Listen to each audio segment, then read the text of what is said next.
Hey, I'm Taylor Dorsett, and this is the Professional Technical Interviewee. Technical interviews are hard, and every company does them differently. On this show, I interview engineering leaders to see what they look for in technical candidates, and then they perform a real technical interview with me. My guest today is Dan Kaplan. He's the CTO of 5to9. We talk about what he's looking for when he's hiring for software engineers at his growing startup. I hope you enjoy. Let's get into it. Thanks so much for being here, Dan. Yeah, of course. Appreciate you having me, Taylor. Yeah, absolutely. Well, guest today is Dan Kaplan, the CTO of 5to9.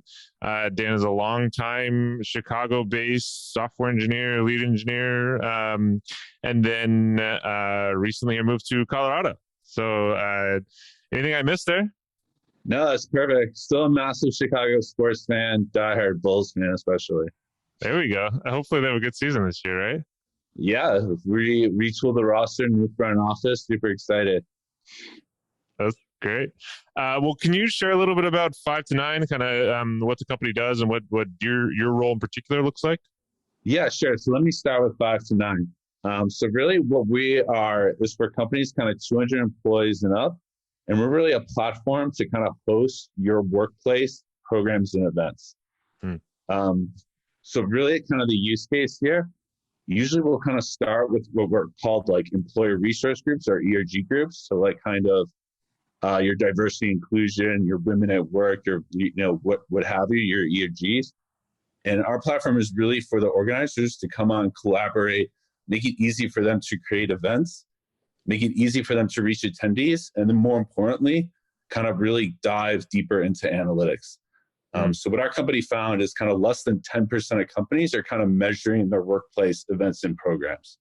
So you think about that, that doesn't really make any sense, right? All these companies have tons of analytics, tons of data around their actual core product, but then around their actual company, they have very little. So really our platform really allows you to kind of, we'll connect into your HR system, give you those deep analytics, let you know who is attending your programs, but also kind of have mechanisms built within our platform to make it easier for these organizers to understand, get feedback on their events, give them a little bit more standardization, and make it kind of easier for them to get their events better and better. Nice. And then I also want to talk about a little bit for why we kind of exist. So our founder, kind of Jasmine Shells, she was at a very large company and had this like trouble like belonging there. So what she did is kind of at that company, kind of reach out to these ERGs, kind of find her true self at these ERGs, kind of get that more connection to work, connection to her job, and connection ultimately to herself, right? So really that's where the 5to9 name comes from. You have this 9-to-5 life, you have this 5to9 life.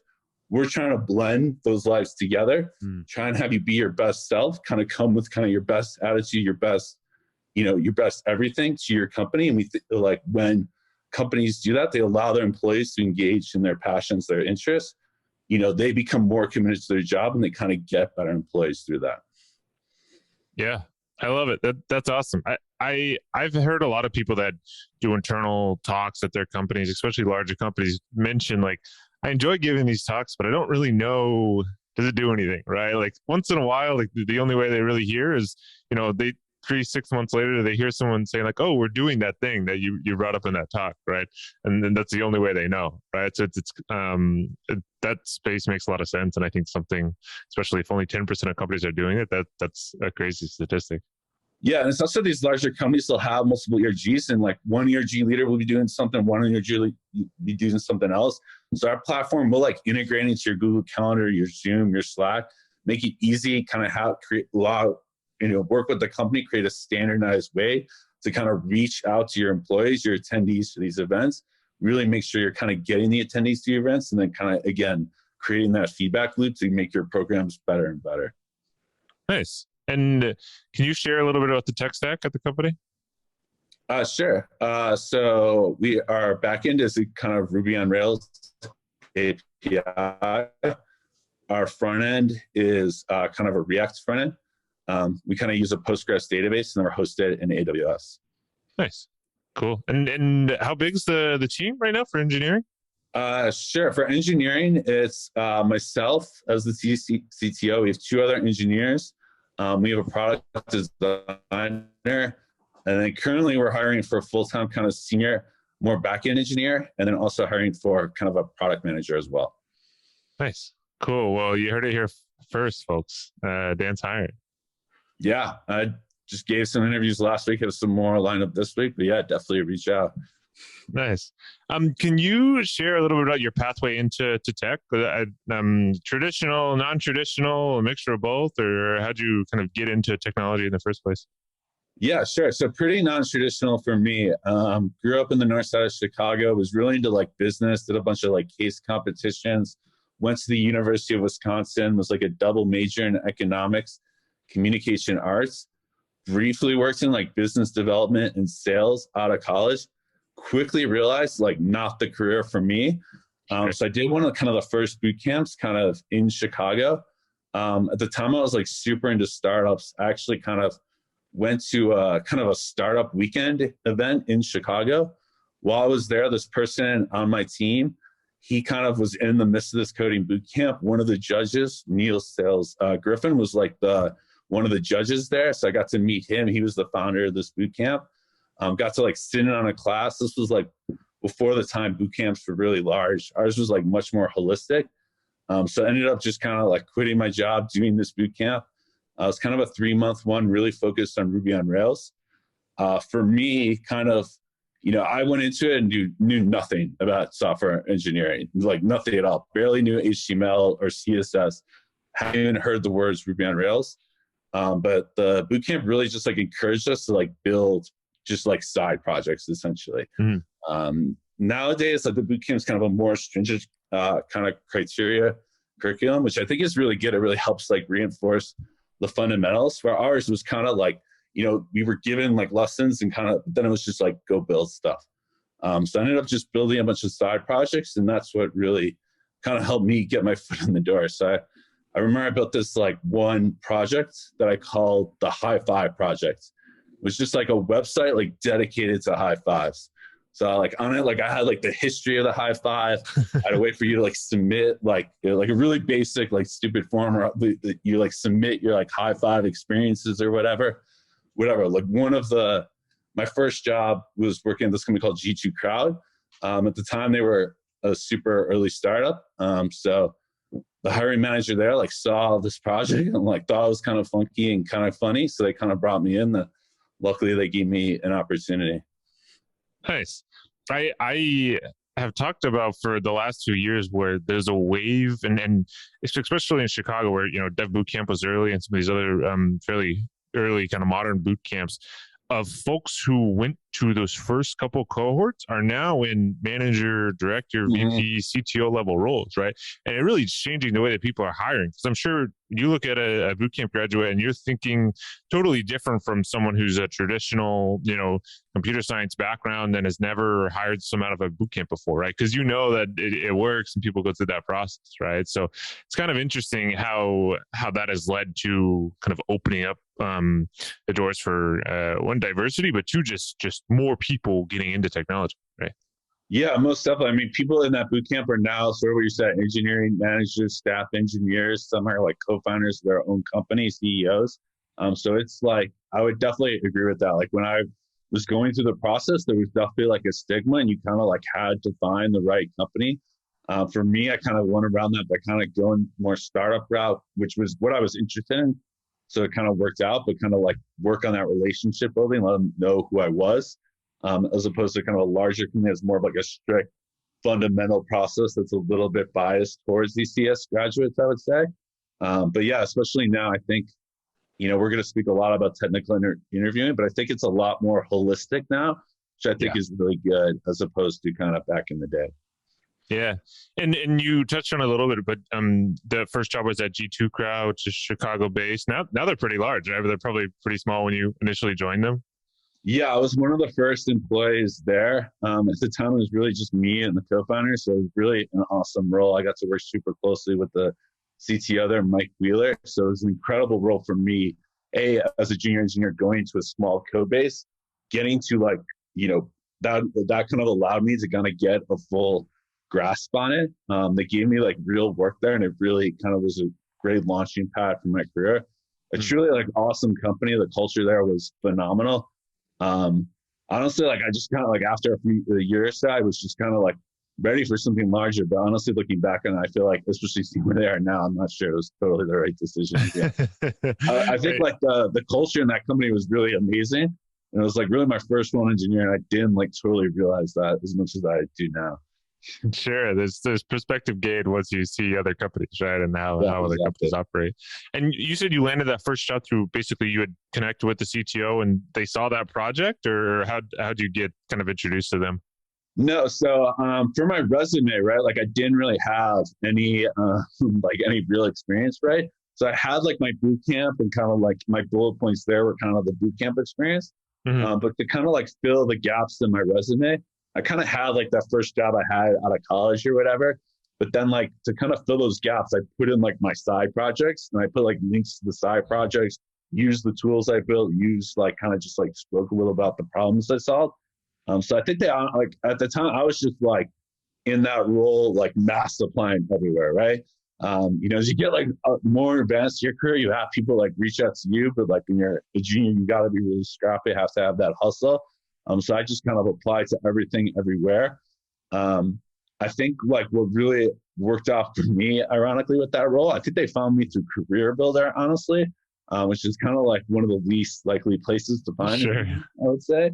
But I think like on my resume, I still had like my home address on there. And the company was just how they were like based in the suburbs of Chicago. And that was like, so I think like they were having trouble people like coming out to the suburbs. And for me, it was kind of like a little bit easier. So I think that helped me maybe get my squeak by a little bit.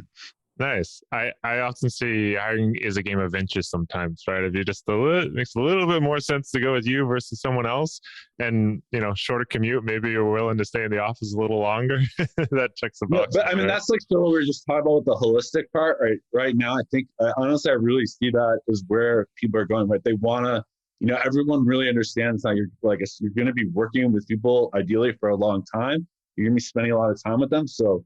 When people say fit, like I don't think they like say that to say that, right? They're truly looking for a fit, right? So I think it's, all the pieces have to add up, but I think that's, sometimes there's a little bit of luck involved in that fit as well. Yeah, absolutely. And how'd you end up in this role now with 5 to 9? Sure. So previous to this role, I was kind of working as like a senior engineer at this company called Publicis Media, and was just kind of looking for a role with more leadership. And honestly, Jasmine kind of reached out to me on LinkedIn. We had a cup of coffee and just kind of continued to have some conversations about the company, where they were at, what they were looking for. And then just kind of, as we kind of continue having conversations, just kind of went through the interview process, got to meet the rest of the team. And then for me, I was kind of one of my previous companies, I kind of was like involved in this like ERG group a little bit. So really kind of understood the problem. It kind of hit home for me and really saw the need for the platform. So that kind of got me the initial excitement of just hearing more about her, more about the team, seeing how impressive they were, seeing, I think that we were kind of like poised for growth, that I could really make a difference in that was super exciting. Nice. For people who don't know, I realize you've said it a couple of times, ERG. Can you just explain what that is briefly? Sure. So it's what's called like an employee resource group. I would say like the most common ones are kind of these diversity inclusion ones. Sometimes in like the software engineering tech worlds, you'll hear them described as like guilds, right? So you have like a back end guild or like a front end guild, but really they're just like ways for employees to connect in like a formalized way, usually given some company time to kind of, pursue these interests that are very like aligned with the company's goals, the company's values. So they're kind of pursuing programs and like events that are kind of like helping to just to like reinforce that company experience and kind of elevate it. Yeah, great, cool. And you said you're doing technical interviews currently for your team? Yes. Great. I guess what are you typically evaluating for when someone comes to meet with you for 5 to 9? Sure. So our interview process is kind of multi-step. The technical is really just one step in that process. The first step is really just an intro call. Let us tell you about us. Let you tell yourself about, yourself, and just kind of, see if there's like a mutual fit. We're kind of looking for the same things. The next step is that technical interview. For this role, we're kind of looking for a senior type of lead candidate, and kind of back end side. So really someone who really understands Ruby on Rails. So the problem is kind of, what I like to do is kind of send out this repo in advance. It has like a tutorial on like how it got to where it got to, and then I kind of present a feature for them to build. So really in this technical interview, really just kind of seeing where they take it. It's really much more holistic than I think people realize, but it's really what I'm trying to understand. The technical is really your baseline of skills. For the rest of the interview, this is really the only time where you're going to be coding, doing a technical challenge.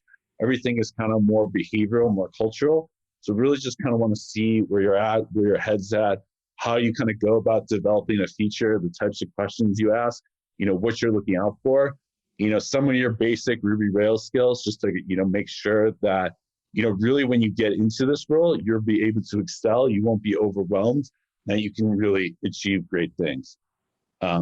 So it's kind of, it is a little bit holistic, but I am kind of looking for specific things and more, but they're kind of more like higher level, like how you kind of, approach things. Some of like those smaller level syntax things, interview, everyone's a little bit nervous. Everyone's going to struggle a little bit. That stuff I'm like less concerned about. It's more like, are you kind of thinking the right way? And then it's like, then I know you'll be able to like get there when you kind of have your own time, of course. Yeah, I like the kind of working on something together, because I think it more closely models what it's like to actually work with someone, especially in a smaller company, right? I think pairing is the official word, right? But just like someone helping with something, or you're both looking at something together, right? Like that's more similar to what you'd actually be doing versus go solve this whiteboard problem, right? Just something you're probably never going to do internally, right? Yeah, exactly. So like in this interview, you're allowed to Google, you're allowed to use whatever resources you're there for. For the senior lead, I'm not like going to give you super guidance, honestly, on like the solution to do, where I might like kind of nudge a junior or lower level engineer more in the right direction. But I'm also there to like, if you like, for me, sometimes you're in a technical interview and you just like forget, a syntax, and then all of a sudden you get super nervous. It gets super like, you're right, and everything starts, you kind of like black out and you struggle. I'm really there just to like help you not get in there. Try and stay relaxed, stay comfortable, keep you pushing ahead, and not get you like, run down over many things.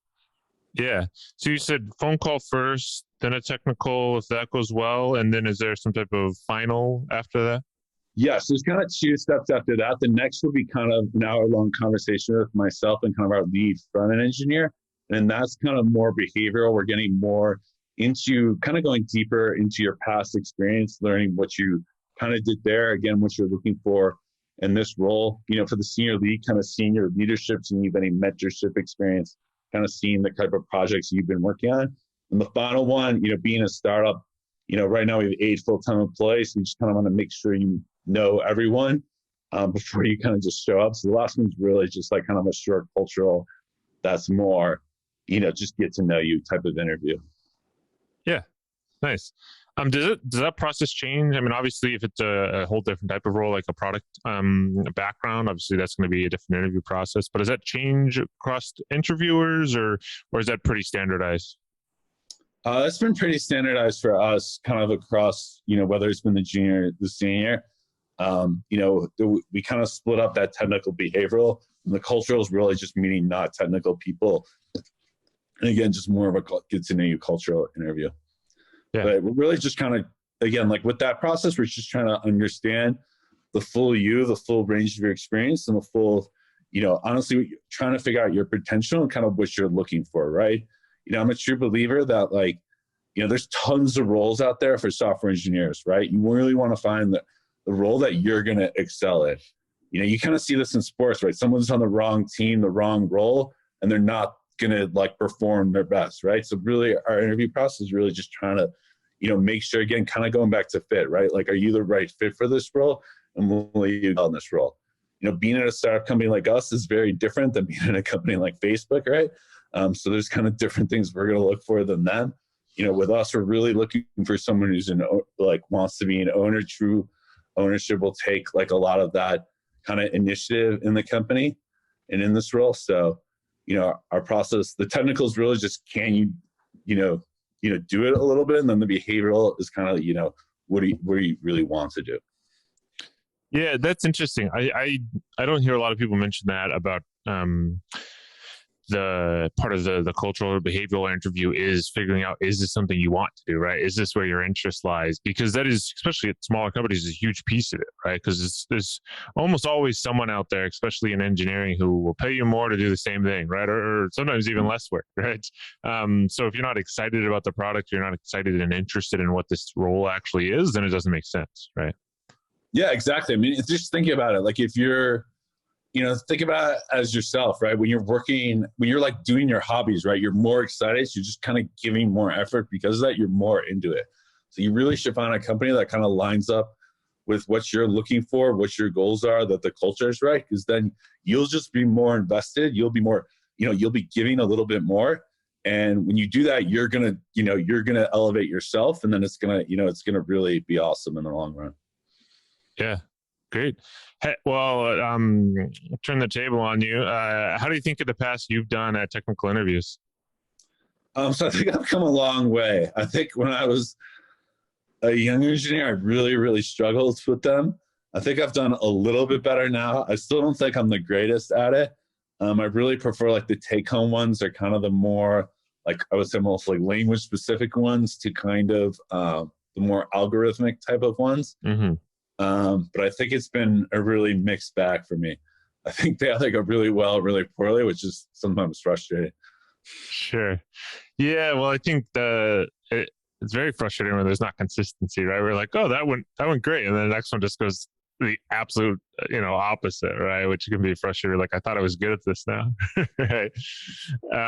Do you have any system that you use to break down interview questions? Say you're in an interview and someone asks you a question, and you go, oh, okay, well, I don't know how to immediately solve this. What do you do? Yeah, so this is an area where I think I've really improved upon. I think back in the day when I got into this situation where I didn't know where to move, I would kind of like tense up. And when I tense up, I almost like stop speaking, right?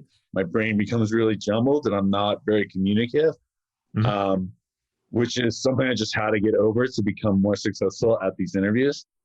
So I think whether I know what direction I'm going in or not, I think in the beginning, I'm just trying to spitball as many ideas as possible.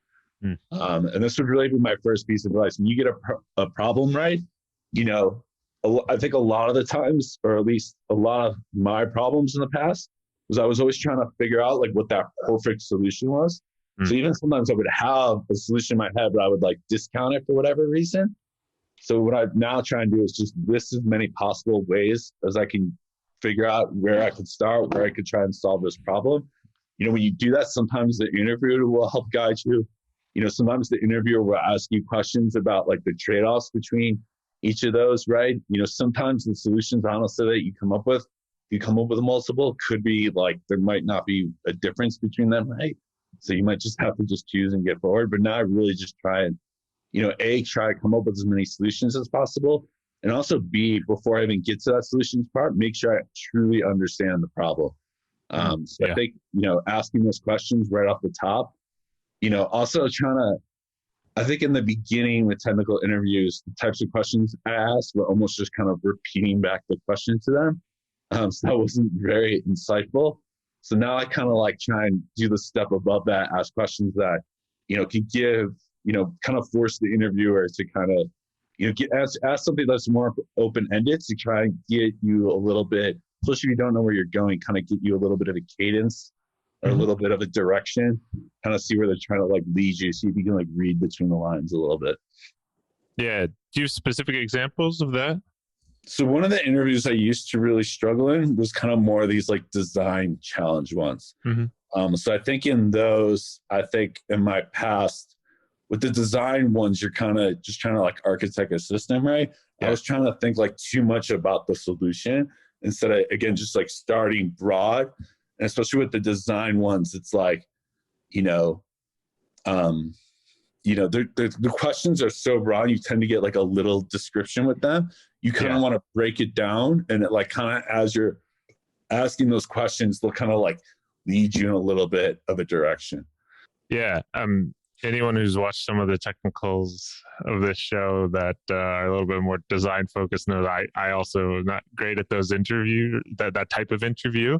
But yeah, I think that's the route, right? Is like going, okay, well, here's some 50,000 foot approach, right? And then let's try to focus on one area and see what progress I can make there, right? And then maybe zoom back out and try to focus on one area. But certainly, one other thing I would do, especially for some of those, and this also applies to coding ones, is like before you do something, say what you're going to do, and then be like, and then almost like throw it back at the interviewer. Do you think that's a good approach? Right. And they'll be like, like if they're like, yeah, then that's great. Keep going with it. Again, like most of the time, I would say like 95% of the time, the interview is like on your side and trying to help you out. You will come across those interviews, so just say nothing to you, and those are horrific and terrifying. But most of the time, the interviewer wants you to succeed. They want you to kind of pursue the right direction. So if you kind of like ask this question, hey, do you like, I'm about to like, build this model in this way. Do you think this is correct? Right. And they'll be like, maybe you should like reconsider that. Or, they usually you can like kind of tell by their answer, how, and like the way they give it, like how confident you should be in that solution, or should you kind of like go back to square one here? Yeah, I think that's great advice. Any other advice or tips for folks who are going into technical interviews, or maybe, just starting technical interviews? Sure. So I think everyone says it, but you have to practice, right? It's just different. The other thing I would really recommend is trying to find a friend, find somebody who can give you like a live challenge, because the toughest thing for me, especially in the beginning, was, most of the time when you're writing code, there's not somebody like judging you or looking like right at you during it, right? And that experience can just be really frustrating. It's also like one thing that's always been really like kind of weird for me is like most of the time as an engineer, when I'm on the job, I feel like I work fast and faster than engineers, but for whatever reason, the time pressure just always is like in my head and kind of has me like a little tense again. I think like in my normal kind of day-to-day work, you'll get a problem and I'll like marinate it on a little bit for like a few hours or a few days. And then it's like when I'm ready to start working on it, it's like I kind of already figured all these But in an interview, right, you're seeing it most of the time for the first time. And it's like you get a little tense. So I would just try, doing that kind of like those mock interviews with someone will just help you kind of become comfortable being uncomfortable almost, right? Become comfortable with these feelings. And that way, if you're not tense, you'll just be able to think clearer and you'll perform better. Also in the last few years, honestly, like 30, 45 minutes before the interview, I'll do like a 5-10 minute meditation just to try and like relax my brain. When I was like a junior engineer, I would try and like, drink a Red Bull or like a coffee or something before. And like, again, that would get me in that like tense, jittery mood. So now I'm trying to just kind of almost reverse that and try and be super relaxed. Yeah, I've seen folks go either way, doing jumping jacks before the interview, or they're like, I need to be alone, silent for 10 minutes, right? Yeah, so I think it's, again, like I think you have to find the system that works best for you. But really what you want to do in an interview is just try and bring your best self as much as possible, right? You're probably not going to be at 100% because it's just a unique and weird situation. And right. And just like, most of the time, so what you're saying, you're not going to the whiteboard. You're not like coding under pressure. You're not like coding where like you feel like, your job is dependent on it. So, you're not coding with someone you don't usually have, someone you never met. So you just kind of have to, try and become as comfortable as you can in those situations. And then again, like, that's what's tough about being a software engineer. It's a job that really relies on like your mental acuity. So you need to be in a space where you can, achieve the best of that. Yeah. I saw I believe interviewing.io. It's like a mock interview practice website. I think they put this study out where basically after 5 interviews or 5 practice interviews, people's kind of success rate or pass rate drastically increased. Let's say 50% or something like that. And I think a lot of people kind of know that intrinsically, because often you interview with a couple companies, you're like, yeah, those didn't go so well. But then after you've done a couple interviews, if you're actively job seeking, you go, oh, they got a little bit easier, right? And I think that's people are basically doing that on their own. They're just doing sort of a practice interview. They're doing a live interview, right, with some company, and they just bomb the first couple companies, right, before they kind of get their legs under them. So it makes a lot of sense to do it beforehand, and just maybe you don't have to do all 5 with a buddy, but the first 2 or 3, right? At least like brush some of the dust off if you're, job searching after not doing it for a while is super helpful. Yeah, so I think that website shows like 2 people conducting an interview, and nowadays you can like find these types of examples on YouTube. I like highly recommend watching those. For me, what also really kind of helped me kind of make strides in this was actually when I became on the other side and started giving interviews. And then you kind of realize that, a lot of these interviews are 30 to an hour long. And when you're in an interview with 30 for an hour long, everyone is going to have that point where they're going to struggle at some point, right? Like there's a very, very few interviews where everyone just kind of nails it right out of the park. So kind of having that experience of watching someone kind of struggling just for a little bit and kind of getting out of that, that gave me a lot of confidence, because then I was like, I would like, I think back in the day, I almost had this like defeatist attitude, right? I'd be like 20 minutes into an hour-long interview, I'd be really struggling with something, and I'd already be thinking about like the result. I'm like, there's no way I'm moving on. This is just over already, right? And then that attitude, when you're in that attitude, you're in that headspace, is really difficult to come out of it, right? So it's like, again, just kind of become comfortable that there's going to be a situation that, yeah, you're probably going to get asked something, you're going to come to some situation where you're going to struggle for a bit, and being okay with that, right? And again, I think that probably happens to a lot, like it happens to you when you're on your job, right? You come to a situation and then like, you send that Slack message, or you Google a little bit, or you just like take a step back, and then it's like, okay, now you're able to pursue forward. So just realizing that that's totally normal in an interview, and that when you have that situation arise, don't quit, don't give up, don't think about the result, just kind of like think about trying to get yourself back into that, stick with that positive attitude so that you can come up with a way out. Yeah, absolutely. That I even made that connection mentally before of this happens in interviews, but this also happens in your job day to day. Because like, this week it was stupid. It was a Bootstrap grid thing where I just couldn't get Bootstrap to work. It was like 40 minutes of me like, I know how this works. This should be working, and it just wasn't. And I was just forgetting one thing, but it was 40 minutes of frustration, right? And I now that I'm thinking about that, it's almost exactly the same feeling that I feel in an interview, where I'm like, I just want to be done with this because I feel like I'm not going to be able to get through it. But in my day-to-day job, I know I have to, right? Like I'm going to figure this out, and we got to get through it eventually. But in a timed interview setting, sometimes it's just like, how much longer? Like I only got 5 more minutes. Probably not gonna be able to get through this, right? And like there's this pressure. What I think has helped me more often or lately is trying to shift it from when I see a problem where I think like there's no way I'm gonna be able to solve this. What I try to mentally get myself to is, okay, that's fine. Let's just see how far along we can get, right? If I can solve half the problem, cool. I learned how to do half this problem, and maybe they'll lead me a little bit more and I can solve 3/4 of it or the whole thing, right? So trying to think, like you said, rather than just get the whole solution out, at least get something out, right? So I can start making progress, and usually that leads to better results, right, than just trying to figure it all out in my head at once. Yeah, I love that. And I think, again, that goes back to what I was speaking to earlier about the holistic. I think people put a lot of undue pressure on themselves when they go into this technical interview, that the goal is to complete this and complete it with like super clean code and complete it in the most perfect way. And really what the technical interview is just like seeing your process, right? Right. So like what you're saying, when you're on the job, you're going to have a situation where you don't know how to solve something, right? And that's really what these technical interviews are actually testing.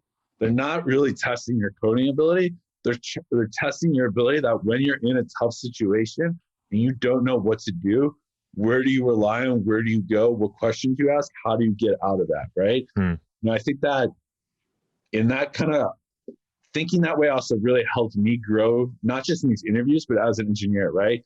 As a junior engineer, I was just like focused on like completing the problem. And then as you grow, you kind of realize the complexity and all that. And then you realize that the code is actually, once you start coding for a few years, you realize the coding is actually the easy part, right? The tough part is all the stuff in the beginning, trying to figure out the type of solution you're going to come up with, figuring out the type of approach you're going to go down. Once you're like in the middle of the actual coding, it's like, okay, I forgot the syntax here. I forgot, how to do a for loop, right? Then you just Google that, right? And it's fine. It's like everything before that, that's the hard part.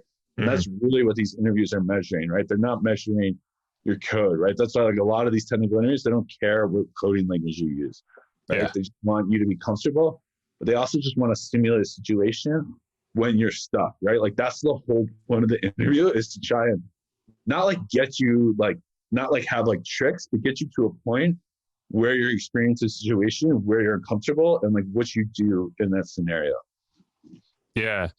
This is another connection. I'm thinking to the crux of the problem, right? Like in climbing, a lot of times there's a certain spot where like this is the hard part of the climb, right? Like this is the spot where if you can get through this, the rest of it's going to be easier, right? And interviewing is often technical questions have the same type of idea, right? Where like it's easy up until a point, or maybe you have an idea where to start. Then there's some difficult piece, and then after that, you're just kind of returning a result or something like that, right? And like that's something I haven't necessarily thought about, is be prepared for that. Like you're gonna hit that point where you go, I gotta figure this out, right? But that's okay. That's like you said, literally the goal, right? Is to see how you work through that, or if you just explode or implode, right?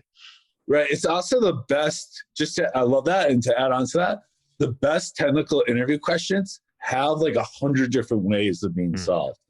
So again, it's like, it's less about like, again, trying to find the perfect solution, right? It's just sort of getting into it, figuring out where that toughest point in the climb is, and then working through that, right?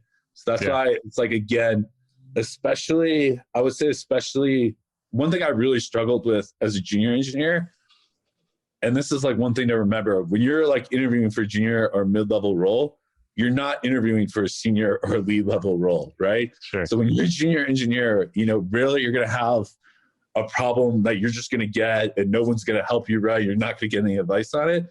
So it's like, again, like when I was younger in my career, I would struggle because I would be like, the solution I'm coming up with, I know is not the best. But that's like, again, now I realize that's fine. Like I had a way, just get into the problem. And then like, again, the interviewer will help you, or you'll get into that hard part of the climb. And it's like, at least you like understand the solution you have, instead of trying to think about this solution that is kind of like outside your expertise. Yeah. I love that. In that same vein, do you have different advice or other advice for early career engineers? For early career engineers? Yeah, I think with early career engineers, especially for the ones just coming out of boot camp, but the ones with just a few years experience, again, like I would really focus, don't worry about solving the problem. Really like the technical interviews, just like the interviewees trying to understand where your skill set is, what you're good at and what you're bad at, right? And I think that's key, right? Like as a junior, mid-engineer, you're not going to be good at everything. It's like totally fine. So again, I think like, if you get asked something and there's like a part of the problem you don't know, like say you don't know. Being on the other side, the worst thing an interview candidate can do is try and like BS their way through a problem or through a concept they don't understand. Like if you like, there'll be like problems that are kind of like asking about like the time complexity of certain things. Like if you don't know that, just say you don't know that. That's totally fine most of the time, right?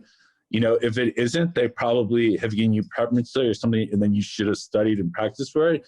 Yeah. But most of the time, right, they're like, they didn't give you anything and they just like ask you something, you don't know it, just say you don't know, right? Like the worst thing you can do is try and bullshit your way through an answer. Yeah, especially time complexity, right? If you say 20 minutes, right? I think yeah, exactly. Like if you're not even speaking the right language there, it's like that's the part that looks bad, right? Like as a junior mid-level engineer, it's like a lot of the times I think what companies are looking for is like, again, like when you don't know something, right? Like, again, like when you don't, like you'll get this question in behavioral and most people answer it correctly, right? Like, what do you do when you don't know something at your job? What do? You ask, your friend, your coworker on Slack, you Google, you take a second and try and like figure out the answer, right? So do that approach in an interview, right? Like, don't, like, if you don't know something, don't, like, you wouldn't like try and like fake it, right? Like, you would ask somebody, you would try and like get to the right answer. Use that approach in an interview. It's weird because like people always answer that question quickly in behavioral, then you'll see in the technical them not like living it truthfully. Sure. Yeah, well, I think it's scary, right? I think a lot of people are like, well, if I don't know this thing, they're not going to hire me, right? And I think trying to shift, I think it's the hardest part is trying to shift mentally from I have to nail every piece of this to get an offer to they're trying to evaluate my thought process, right? And like literally not knowing something and being able to come to some type of solution, or at least talk about how you come to a solution is half of, if not more than that, of engineering, right? Of coding, right? Is like figuring out stuff you don't know. That's the job, right? It's also think about that, right? Like think about a software engineer with 1 to 2 years experience, right? In the software engineering world, 1 to 2 years experience can mean a million different things. Yeah. So really the interview process is just trying to figure out what you have experience in. So if you don't know something, it's fine, right? Like if you're, especially if you're a younger engineer, I would like encourage you to find a company that's going to like grow your skills, right? Help you learn more things. So it's like, it's okay to not know things. And like the interviewer just wants to like understand where you're at. Yeah. Great. Well, before we get into take a break here and then move into the technical portion, any interviewing horror stories from either side of the table you're willing to share? Yeah, for sure. So kind of going again, those design ones are the ones that have really tripped me up. So my first technical interview question ever was over the phone. It was a design interview. They asked me like essentially like the classic like elevator problem, right? Like how do you like design an elevator system? So this was my first technical interview ever, right? Like this was like I was in the boot camp. So I think I was like practicing like these like Project Euler problems. I was like reading everything about the company, doing all this knowledge about the company. The one thing I wasn't practicing was design interview questions or these more like broader questions. I didn't like take my own advice of like working with a buddy, come comfortable in that uncomfortable situation, right? And I just like I think the interview lasted like 5 minutes because I just like froze, was unable to speak, didn't know how to go a step forward. Flash forward 5 years later, I'm going for like a mid-senior role. Same question comes up. This time it was in person. I had like 2 people. It was like a 2-person, two interviewees and myself. That one I got a little bit further in, but I still like just like completely bombed that problem. It was like a really bummer. I remember at like the end that interview process because there was another like technical I did like really well on, and I was like the recruiter like asked me how it went. I was like it went really well except for that one problem I totally bombed. I hope that doesn't ruin my chances, which unfortunately I think it did, but. So that elevator problem was still just like a complete horror show for me. So takeaways is, write down the questions you get and try to figure out some type of solution for them afterwards, right? Like that's the biggest thing I recognized when I was going to my technical interviews initially to get my first job was I think I had a very similar story where someone asked me a question, I didn't know how to solve it. And then like the next week I got almost the exact same question asked. And I went, I can't believe I didn't go and figure out how to solve this in the last week and a half or so, right? Where if I would have nailed that question the second time, right? And that, like you mentioned, like the elevator problem is probably something that most people listen to go, oh yeah, I've been asked that at some point, right? So figure out how to solve it, right? And then you can, usually people ask you that question, and if they can tell you kind of have an idea of how to solve it, then they add some complexity to it, right? We're like, okay, now we'll what about this constraint or this constraint? And same thing with the kind of standard technical problems. So I don't know, there's a lot, but just like try to write down the things you get asked and then redo them so you don't end up in the same situation years apart, right? Yeah, definitely. That elevator one is definitely on YouTube. It's also the other thing. I think a big fault in my practice there was I was doing these Project Euler problems. I was trying to like optimize the solution of those instead of optimizing my approach to these problems, right? So this is what we talked about a little bit earlier, trying to think about these fundamental approach type of concepts, as opposed to like trying to, one thing I would not advised against is practicing the same problem over and over again. Right? I was like, there's a wealth of ways to find problems out on the internet, right? Use those tools and keep trying to find yourself with new problems, right? Because most of the time in a technical interview, you're going to get a problem you've never seen before. And then you don't know, right? You don't know how to solve it. Then you have to rely on these more fundamental ways, right? So the best way to get better at that is just keep seeing problems you haven't solved. And then you can kind of start to kind of find patterns or kind of find ways to, come up with a solution. Yeah, great. Well, then let's take a quick break and then we'll come back and move into the technical portion. Sounds good. Thank you for watching the first half of the Professional Technical Interviewee. The technical interview will be released 1 week from this episode, so be sure to subscribe to make sure you don't miss it. New episodes are released on the first 4 Thursdays of each month. Find us on YouTube at youtube.com/Taylor Dorsett or on Apple Podcast or Spotify. Make sure you subscribe so you don't miss out on new episodes. And remember, keep practicing.